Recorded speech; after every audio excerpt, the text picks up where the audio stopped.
નમસ્કાર, YNN ન્યૂઝમાં આપનું સ્વાગત છે। સમાચારમાં વાત કરીએ તો ઈડર તાલુકાના ચોડપ અને હડોલ ગામ વચ્ચેથી પસાર થતી સાબરમતી નદીના પટમાં કાયદો અને વ્યવસ્થાના ધજાગરા ઉડતા જોવા મળ્યા હતા। અહીં લાંબા સમયથી ખનીજ માફિયાઓ દ્વારા જે રીતે ચોરી કરવામાં આવી રહી છે તે હવે હદ વટાવી ચૂકી છે। આજે સવારે જ્યારે માઇનિંગ વિભાગના અધિકારીઓએ રેતી ભરેલા ડમ્પરોને પકડવા માટે રેડ કરી ત્યારે જે હકીકતો સામે આવી તે કોઈ પણ નાગરિકને વિચારતા કરી દે તેવી છે। રેડ દરમિયાન ખનીજ માફિયાઓની ગાડીઓ ફૂલ રફતારમાં ભગાવવામાં આવી હતી। ધૂળની ડમરીઓ ઉડાવતા ડમ્પરોને રોકવા અધિકારીઓની ગાડી પાછળ દોડી હતી, પરંતુ માફિયાઓ એટલા બેફામ હતા કે તેમને પકડવાનો પ્રયત્ન કરતા અધિકારીઓની ગાડીને પણ તેઓએ મોતની મુખમાં ધકેલી દીધી હતી। જ્યારે આ માફિયાઓને લાગ્યું કે તેઓ પકડાઈ જશે ત્યારે તેમણે ગામમાં પ્રવેશતાની સાથે જ ચાલુ ગાડીએ ડમ્પર ઊંચા કરી રસ્તાની વચ્ચોવચ્ચ રેતી ઠાલવી દીધી હતી। આ કૂટનીતિનો હેતુ માત્ર અધિકારીઓની ગાડીને રસ્તામાં ફસાવીને નાસી છૂટવાનો હતો। આ કોઈ નિર્જન વિસ્તાર નથી, આ ચોડપ અને હડોલ ગામનો મુખ્ય માર્ગ છે। જે સમયે માફિયાઓ પૂરપાટ ઝડપે ગાડીઓ ભગાવી રહ્યા હતા ત્યારે ત્યાંથી પસાર થતા નિર્દોષ વિદ્યાર્થીઓ, વૃદ્ધો કે ગ્રામજનોના જીવ તાળવે ચોંટી ગયા હતા।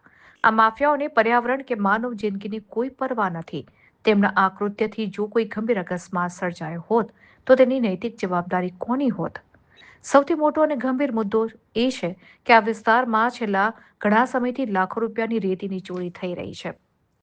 દરરોજ ઈડર અને રાજસ્થાન તરફ મોટા હાઈવાઓ મારફતે રેતીની ચોરી થાય છે। સ્થાનિકોમાં એવી ચર્ચા છે કે આ રેતી માફિયાઓ તંત્રના મળતિયા અધિકારીઓને દર મહિને લાખોનો હપ્તો ચૂકવે છે। શું આ રેડ માત્ર દેખાવ માટે હતી?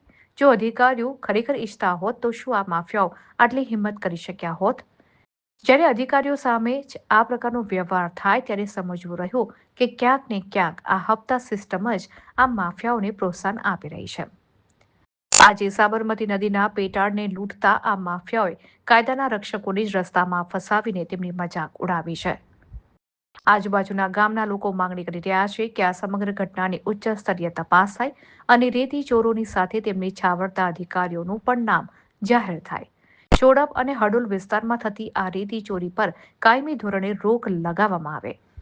જાહેર માર્ગો પર આ રીતે ગાડી ભગાવનારાઓ વિરુદ્ધ હત્યાના પ્રયાસ અને સરકારી કામમાં અવરોધના ગંભીર ગુના નોંધાય। ભારતસિંહ રાઠોડ, સાબરકાંઠા।